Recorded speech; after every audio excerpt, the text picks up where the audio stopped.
All right, this is it. I'm not kidding. This is the last one. My brothers knew when I was a baby that I was going to take over the family. So right away, they get together and they have meetings with my two older brothers. My little brother's not there. He's supposed to be a girl anyway. Raymond, my little brother. He's huge. He's like a lineman for the fucking Rams or something. He's just a baby with blonde hair. He's supposed to be a girl, but my brothers, when I'm 3 years old, I don't even know what they did before that to torture. My brother used to hold me down all the time. Frankie would hold me down. He goes, what if you're in this position? I'm like, I'm 3 years old, 4 years old, I can't get up. You can hold my arms down because you're like 8, 10. You know what I mean? You're 4 years older than me. And that's a lot when you're little. So he'd hold me down and get me in positions I couldn't move. I go to get in the bed one night. Bye, Ma. Can I go to bed? Crocodile Rossum was on. Elton John just came out. I'm 3 or 4. I'm getting in my top bunk bed. I go to jump in the bed and I'm like, ooh, ow. There's thousands of needle pins through my pillow. Hundreds. It took planing and a lot of time. They put hundreds of needles in my bed, my older brothers. So when I dive in the bed, the bunk bed, who looks in the bed? You just dive in when you're a kid.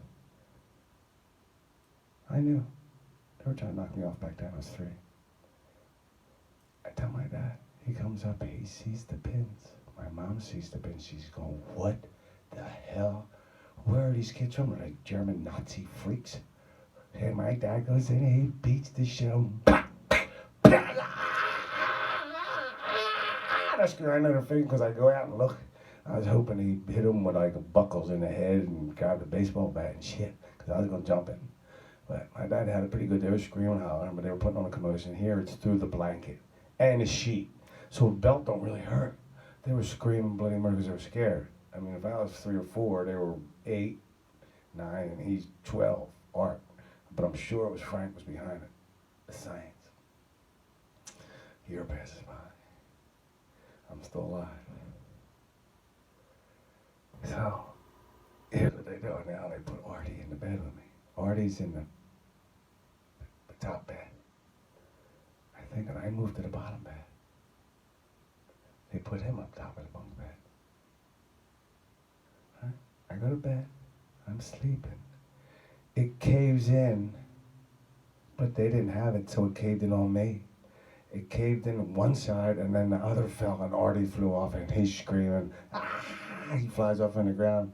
They get beatings again. They planned on crushing me. But I got out of that one, too. I was 4 and a half, almost 5. This is the shit I had to put up with in Philadelphia, Mount Airy. Rizzo lived up the street. I used to run home every night, but the white people were still strong in the gangs and that stuff. But I knew the brothers, we started knowing who they were and everything. The gangs were getting close, the fights were getting close. I was 7 years old. Kenny Holt's brother tried to stab me in the head. I'm coming home with my little suitcase with my books in it. And I got a suit and tie on. I'm coming from Catholic school, St. Raymond's. I stop, I throw a snowball, I throw an ice ball, wing it, just catty corner. Oh my God, it hits the guy I'm with's brother, who's nuts, psycho. We don't go near him because he's a little crazy and he's 4 years older, and that's a lot. It's a lot when you're 7, when they're 12 and 15. They're huge. He comes at me to kill me with a knife again. His brother's screaming, crying, pain. He's scared to death. It's his brother, he's not helping. I fall down, the guy comes to stab my face. I fall down, I'm holding it, he's cutting my head like this, and blood's trickling in my eye. I can't believe I'm dying right now. I was like a little street kid, I got this, but I'm holding it, and I got him right up out of nowhere. He was still cutting my face though. He kept cutting my head. I'm 7. Catholic kid coming home from school, Williams Avenue. Right on Williams Avenue, across the street from St. Raymond's. Behind him, some dude grabs his arm, pulls his neck behind him, punches him. I get up, I'm kicking him, punching him. It's Joe Fun. Joe Fun saved my life. that day. The guy was trying to cut my head off. He thought he was ISIS. He was cutting my face with a giant panther. It was like one of them ivory knives with a panther on it, white. I'll never forget. So many times people tried to kill me when I was young. I can't believe it. This guy was trying to kill me, but Joe Fun just moved there, and he was like a tough kid. We watched him fight. He fought Jeffrey out front, Jeffrey Miller, and we were supposed to fight. Dave Crinneby brought him around, and well, we became good friends. I ended up going to Lancaster every day. Every weekend I went to Lancaster with them. I lived with the Amish people. I went from stabbed in the head to living with the Amish people in an honest life on weekends. But that's not true.